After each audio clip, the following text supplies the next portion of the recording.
जय हिंद दोस्तों। आज मैं कुछ अपना एक्सपीरियंस शेयर करना चाह रहा हूँ आपसे। शादी शादी में जो काउंटर का चलन है आजकल, और शादी में जो खर्चा का चलन है, दिखावा का चलन है, उसके बारे में मैं बताना जा रहा हूँ। अगर पूरा वीडियो आप देख लेते हैं तो आपके पास इतनी समझदारी तो आ जाएगी, इतनी जानकारी तो हो जाएगी कि आप बहुत कम खर्च में शादी कर सकते हैं और बहुत ही अच्छे से शादी कर सकते हैं। आपकी दोस्ती भी बनी रहेगी, रिश्तेदारी भी बनी रहेगी। क्योंकि अभी होता क्या है कि खास तौर पर जो शादी में जो काउंटर लगाया जाता है, जैसे आप देखते हैं कि बहुत बड़ा भव्य तरीके से आयोजन किया जाता है। 10 लाख, 20 लाख, 50 लाख, 5 लाख ऐसे लोग खर्च कर लेते हैं पंडाल पे, खाने पे। लेकिन होता क्या है कि जो पंडाल के गेट पे एक छोटा सा काउंटर लगा देते हैं, जहाँ पे सौंफ, मिश्री, इलायची डाल के दो लोग को बिठा दिया जाता है कि कोई भी व्यक्ति खा के आएगा वो वहाँ पे पैसे जमा करेंगे। उस पैसे को क्या बोलते हैं आप लोग समझते हैं, सभी जगह अलग अलग तरीके से बोला जाता है। तो न्योता भी बोलते हैं उसको, चुमावन भी बोलते हैं, कहीं कहीं मुसलमान है तो उसमें सलामी बोलते हैं। लेकिन कुछ कुछ लोग पैसा देते हैं, खा कर जाते हैं। तो कोई 500, कोई 1000, कोई 2000, कोई 5000, जिसका जितना बजट है उस हिसाब से देते हैं, खा के निकलते हैं। गेट पे लगा रहता है। लेकिन जिसके पास पैसा नहीं रहता है उसको बड़ा बेइज्जती महसूस होता है, इतना शर्म महसूस होता है कि खाना तो खा लिया, अगले ने दावत दिया था खाना खाने के लिए। ऐसा तो कभी मैंने सोचा भी नहीं था कि वहां पे पैसे लेके जाने पड़ेंगे। अगर फैमिली के साथ चला गया, वहां पे जो काउंटर में बैठा रहता है गेट पर, वो देखता रहता है कि कौन बंदा जा रहा है, कौन खा के निकल रहा है। तो आपको निकलते समय इतना शर्म महसूस होता है कि आपके पास अगर पैसा नहीं हो सकता है कि शादी में आप गए हो लेकिन पैसे लेकर नहीं गए हो। ऐसा तो नहीं कि आप जाएंगे पैसे लेकर ही जाएंगे, कभी कभी इंसान भूल भी जाता है या फिर कभी कभी ना भी रहता है उसके पास पैसा, तो काफी बेइज्जती महसूस होती है। तो ये जो चलन है ना, ये बहुत बेकार चलन है। दोस्तों वीडियो को लाइक करना मत भूलें, वीडियो को लाइक अब जरूर कर दें।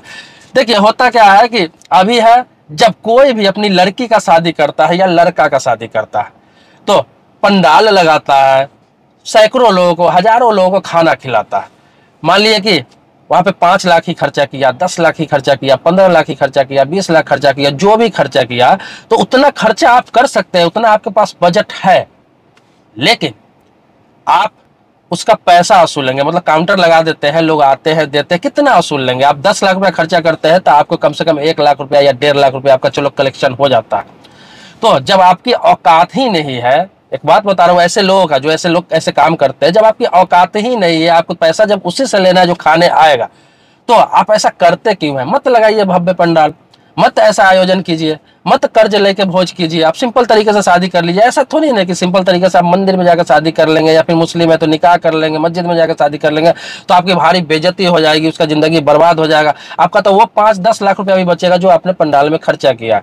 हल्का फुल्का छोटा मोटा रिसेप्शन कर लीजिए, दोस्तों को, रिश्तेदारी को बुला लीजिए। देखा जाए तो धर्म का जो कल्चर है वो यही कहता है, चाहे हिंदू का हो चाहे मुसलमान का हो, अगर ओरिजिनल तरीके से, सही तरीके से शादी किया जाए तो उसमें कुछ खर्च ही नहीं है। 2000, 4000, 5000, 10,000, 20,000, 50,000, 1 लाख के अंदर में शादी किया जा सकता है बढ़िया सा। लेकिन आप लोगों को दिखाने के लिए, लोगों को जनाने के लिए, लोगों को खुश करने के लिए, अपना नंबर बढ़ाने के लिए आप 5 लाख, 10 लाख, 15 लाख, 20 लाख, 50 लाख रुपए तक जब खर्च कर सकते हैं, तो ये 1 लाख, 2 लाख रुपया वसूलने के लिए चिंदी चोर की तरह ये काउंटर क्यों लगा देते हैं? ये होटल तो है नहीं।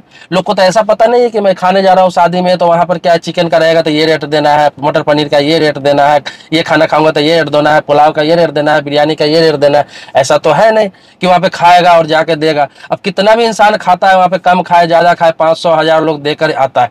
अब किसका क्या सिचुएशन है, कैसी स्थिति है, इससे रिश्ते भी खराब हो रहे हैं आजकल इससे रिश्ते भी खराब हो रहे हैं। कैसे खराब हो रहा है? बहुत सारे लोग तो शादी में जाना इसलिए छोड़ दिया है कि बहुत भव्य तरीके से आयोजन किया गया हुआ है, और वहां जाएंगे तो कम से कम 1000, 2000, 5000 लेकर जाना पड़ेगा। आप किसी गरीब आदमी को न्योता दे देते हैं, इन्वाइट कर लेते हैं, किसी आम आदमी को दे देते हैं, कोई जानने वाला दोस्त हो, कोई गरीब रिश्तेदार हो, वो लोग तो आजकल इसलिए भी जाना छोड़ दिए हैं कि उनके पास उतना पैसा ही नहीं हो पाता, उस प्रकार का गिफ्ट भी नहीं हो पाता। और वहां से जो काउंटर लगा रहता है गेट पे, वहां से छुप के निकल भी नहीं सकते। अगर निकल भी गए वहां से, अकल हो के आप डायरी चेक करते हैं, लिस्ट चेक करते हैं, उसमें उसका नाम नहीं होता है, तो आप घर में बात करते हैं कि भाई फलाना आया था, खा के चला गया, पैसा नहीं दिया। तो ये बहुत बुरी बात है, बहुत गलत बात है। आप जब 5 लाख, 10 लाख, 20 लाख खर्चा करने की औकात रखते हैं तो 1 लाख रुपया और औकात रखिए कि खर्चा कर ले। काउंटर लगाइए ही मत, आपका नाम भी होगा।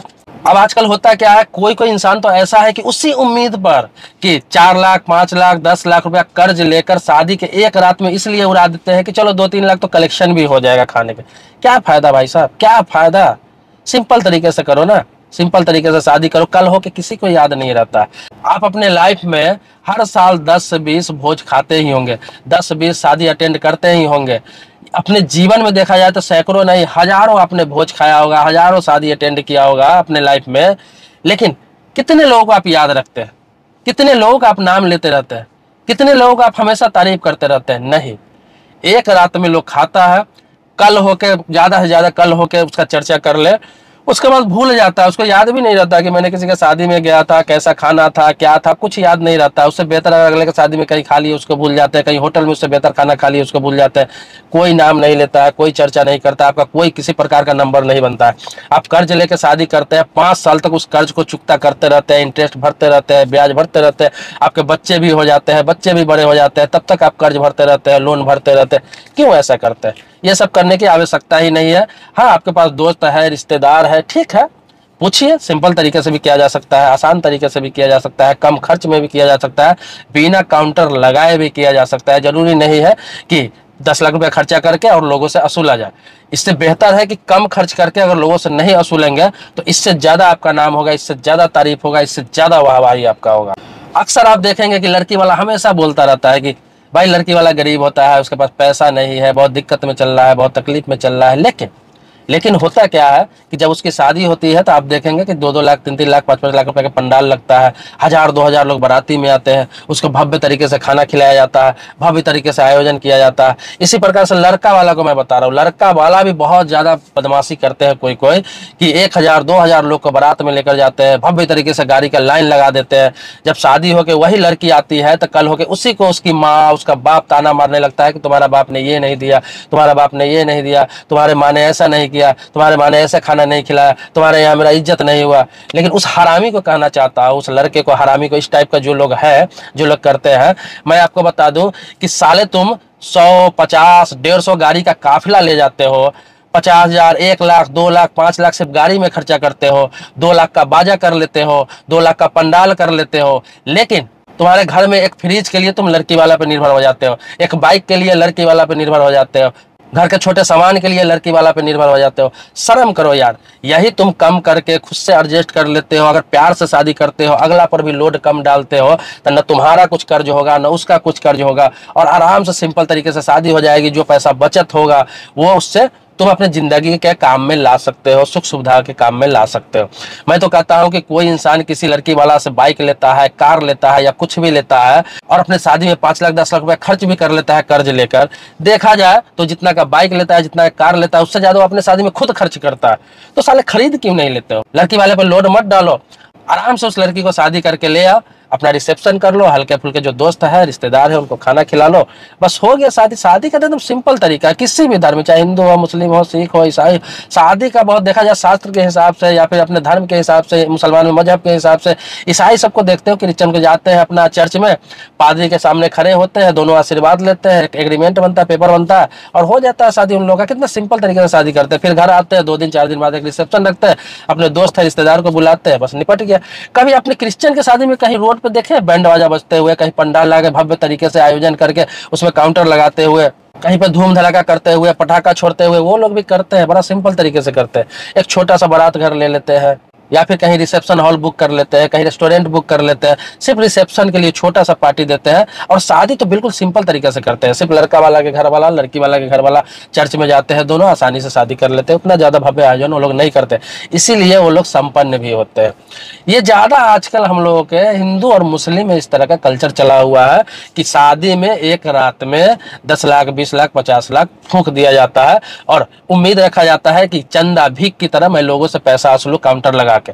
जब तुम भीख ही मांगना है तो पहले ही भीख मांग लो, कार्ड पे लिखवा दो कि भाइयों मेरे यहाँ खाने आओगे तो तुम्हें 500 रुपया लेकर आना पड़ेगा, तुम्हें 1000 लेकर आना पड़ेगा, तुम बिरयानी खाओगे तो इतना पैसा लेकर आना पड़ेगा, तुम यहाँ पे रसगुल्ला खाओगे तो इतना लेकर पैसा आना पड़ेगा, यहाँ पर पनीर का ये रेट है, चिकन का ये रेट है। सारा कार्ड पे लिखवा दो, तब जाकर कार्ड दो। तुम किसी को कार्ड देते हो तो ये सारा तुम लिस्ट पे लिखवा के ही कार्ड दो। दोस्तों ऐसा ना करें। आपके घर में अगर मुसीबत हो जाता है, कभी कोई बीमार रहता है, मुसीबत पड़ जाता है, आपकी माँ बीमार है, आपका बाप बीमार है, आपके भाई बीमार है, आपकी पत्नी बीमार है, आपके बच्चे बीमार है, उसी जितना हजारों रिश्तेदार को, हजारों दोस्तों को जो पूछ के आप ऐसा आयोजन करते हैं, सभी को खुश करते हैं, कभी आजमा के देख लेना, लाख रुपए उससे मांग के देख लेना कर्ज के तौर पर, 2 लाख रुपए मांग के देख लेना कर्ज के तौर पर, 50,000 मांग के देख लेना कर्ज के तौर पर। तो एग्जाम्पल बता रहा हूँ, छोटा रकम है। वो दोस्त आपसे दोस्ती खत्म कर लेगा और रिश्तेदार आपसे दूरी बना लेगा, लेकिन आप जब करेंगे, भव्य आयोजन करेंगे तो और आपको उकसाएगा, आपको इसमें ये करेगा, उसको पता है कि ये कर्ज में दबेगा तो मुझे मजा आएगा। दोस्तों वीडियो लंबे होता जा रहा है, ये बात तो बहुत है इस पर, इसमें आपको बहुत सारे सीख भी मैं देने वाला हूँ।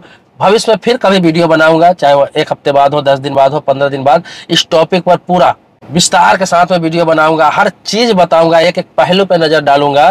तो ये सिर्फ आपको एक एक्सपीरियंस शेयर किया हो कि इस तरह के बहुत सारे लोग मेरे साथ या फिर हमारे जानने वाले लोगों के साथ हुआ है, जो इसी कारण से शादी में नहीं गए कि पॉकेट में पैसा नहीं था या फिर पैसा लेकर नहीं जा पाए किसी कारण से, तो बहुत ही बेइज्जती महसूस हुआ, शर्म महसूस हुआ। इसके बाद अलावा मेरे कई दोस्त, कई रिश्तेदार ऐसे हैं जो लाखों रुपया कर्ज लेकर, 5 लाख, 10 लाख, 15 लाख रुपया कर्ज लेकर एक रात में शादी में खर्च किए, और आज तक 5 साल हो गए, 10 साल हो गए, वो कर्ज का भुगतान कर रहे हैं, ब्याज भर रहे हैं, बर्बाद है, तबाह है, बच्चे भी हो गए, बच्चे भी बेकार हो रहे हैं, घर का आर्थिक स्थिति ठीक नहीं है, माली हालात ठीक नहीं है, कोई उसको पूछने नहीं आता है। जितने हजारों लोग खा कर गए थे ना, एक बार भी इसको पूछने नहीं आता है कि तुम्हारा आर्थिक स्थिति क्या है, किस स्थिति में जी रहे हो, और मजा ही लोग लेता है इससे। तो दोस्तों आप समझदार हैं, अगर आपके साथ भी ऐसा कभी हुआ है, आप भी इस तरह के कुछ जानते हैं, अपना एक्सपीरियंस शेयर कीजिए, कमेंट बॉक्स में लिखिए। मैं समय समय पर जागरूकता वाली वीडियो बनाता रहता हूँ, लोगों को जागरूक करता रहता हूँ, अवेयरनेस करता रहता हूँ। मिलते हैं नए वीडियो में एक नए टॉपिक के साथ, तब तक के लिए शुक्रिया, धन्यवाद, जय हिंद दोस्तों।